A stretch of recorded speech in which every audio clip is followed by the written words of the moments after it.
It has been 4 months since the Nintendo Switch 2 was first revealed to us, with that random drop on some day in January. We are over a month out from the first Nintendo Switch 2 Direct, and we are about a month away from the release of the Nintendo Switch 2. The amount of info and rapid changes that have happened in the 30 days since that Direct have been remarkable, and emotionally exhausting. I wanted to cover the Direct closer to the thing, but so much stuff happened between then that I wanted all the dust to settle before I even attempt to take a crack at it. I don't really have anything to add as a result, but I feel like talking about it will be a way to reconcile my own unspecific and complicated feelings on this thing. April 2nd, 2025, the first Nintendo Switch 2 Direct. In hindsight, this was the beginning of the end. It was actually a pretty solid Direct for the most part. Here are actually my brief thoughts. Going over the console itself from what we saw, it looks really nice. Wish it had a bit more color, but the general increased size of everything will be really nice. I have larger hands, and I don't own a Steam Deck, so it'll be an experience for me. The dock and controllers, everything just looks like an upgraded version of the Switch, which was expected. Mouse controls are also super intriguing to me. I wonder what more they will do with it.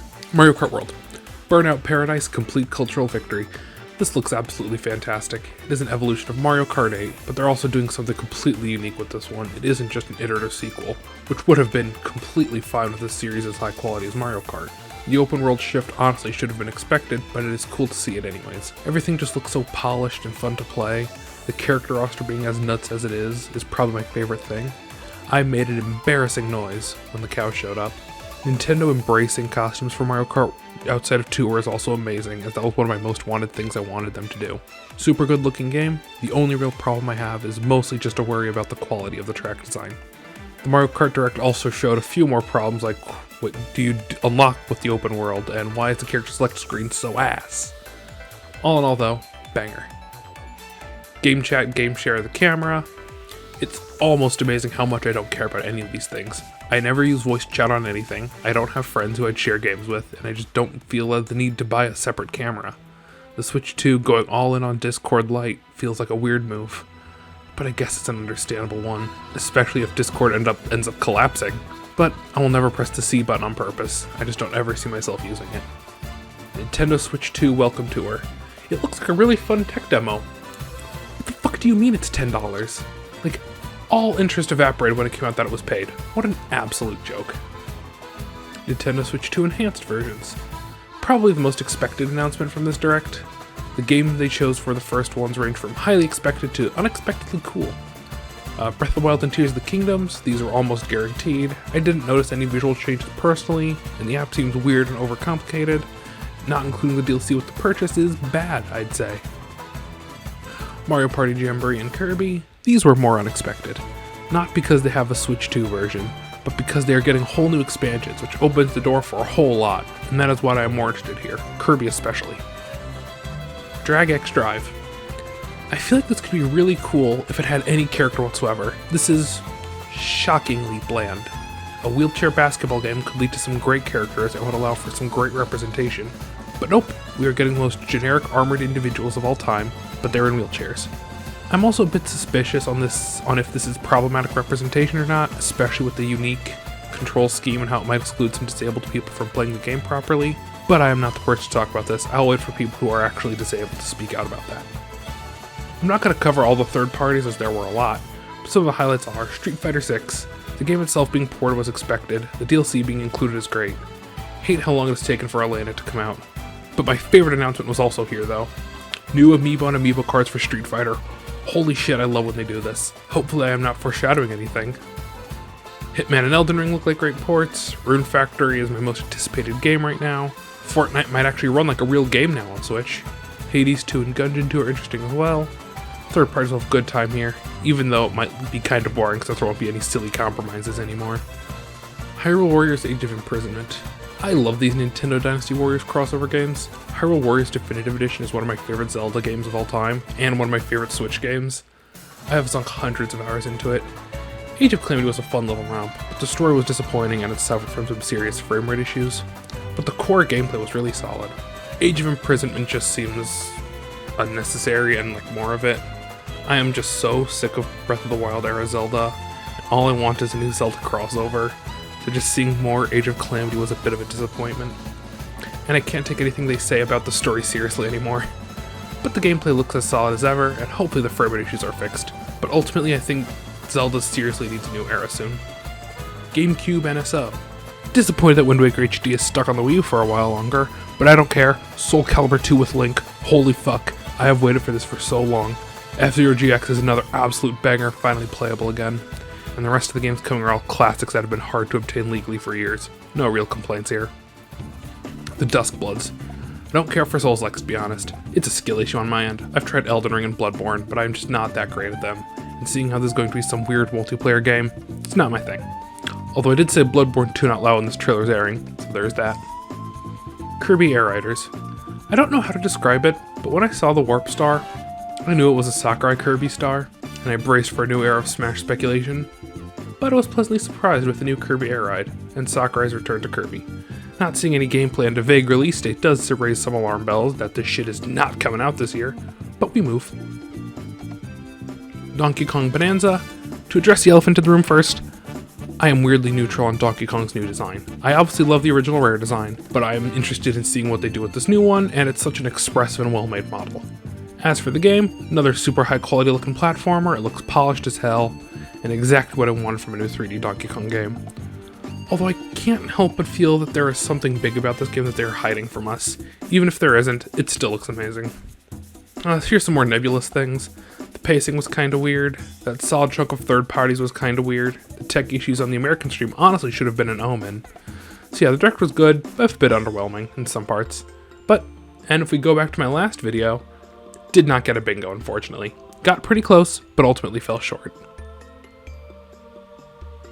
After that direct is where the troubles begin. Not too long after, the prices hit. And this is where my excitement would rapidly decrease, and where my disappointment would increase. $450 for the console. Actually, that's a perfectly fine price for the console. It's right in line with everything else on the market. No, I was talking about Mario Kart World being 80 United States dollars. I had wrapped my head around $70 games. It was the current standard. I wasn't happy with it, but I did it. It was life. Adding another 10 hurts more, and seeing things like Breath of the Wild Enhanced being 70 might honestly be more offensive, especially without the DLC. But Mario Kart is more emblematic of the issue. The next bad news happened.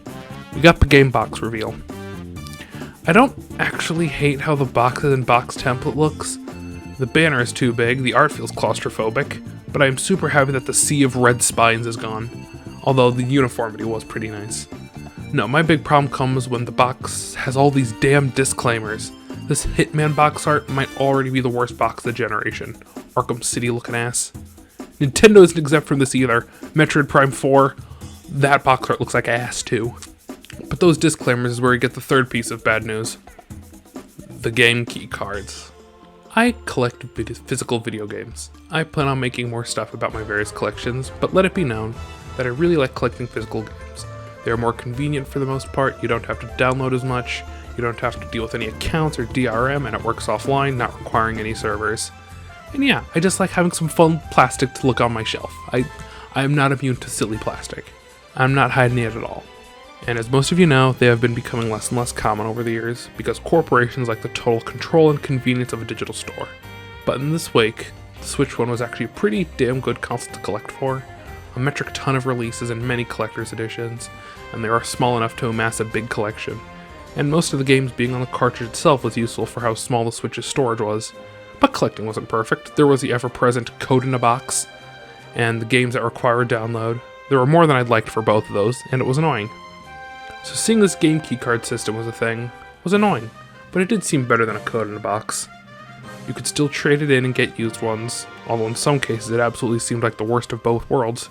You need the cartridge in the slot and you need to download the whole thing. And for me personally, downloads are always a chore due to crappy internet. But these keycards are clearly marked and regular physical was an option, so it's no big deal. Until most third parties ended up being game keycards. That news was just very deflating. It really adds to the increasing bad vibes around the concept of owning games, and honestly it somehow cheapens the whole console in general. Double that is the theory that the reason there are so many game key cards is due to only 2 cartridge sizes.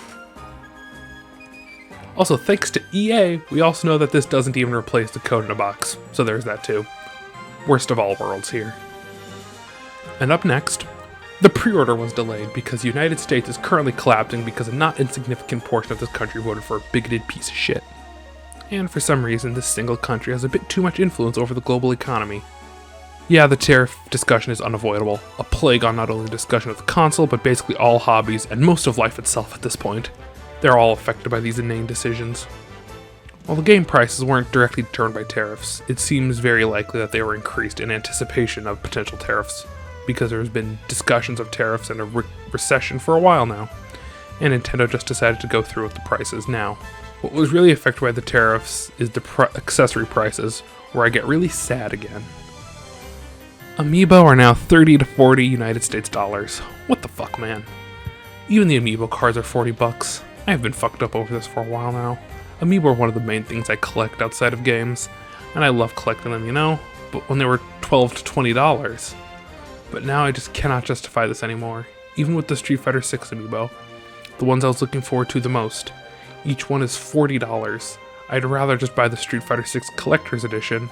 It's the price of 2 Amiibo, and will give me the Luke and Kimberly Pop-Up Parade, which are much larger, and comes with a bunch more stuff. The fact that the cars are 42 is fucked. I was going to get those if the figures were too expensive. Well, those are expensive too, so that is out of the question. I cannot justify picking any new Amiibo up, and that hurts. I love these things, and I'm glad Nintendo still does them. But at these prices, I don't think they'll last long, unfortunately. Next was the pre-order process. I was not able to secure one. I didn't even really try. Couldn't afford it. I was maybe going to get one of the Amiibo, but the price was too much.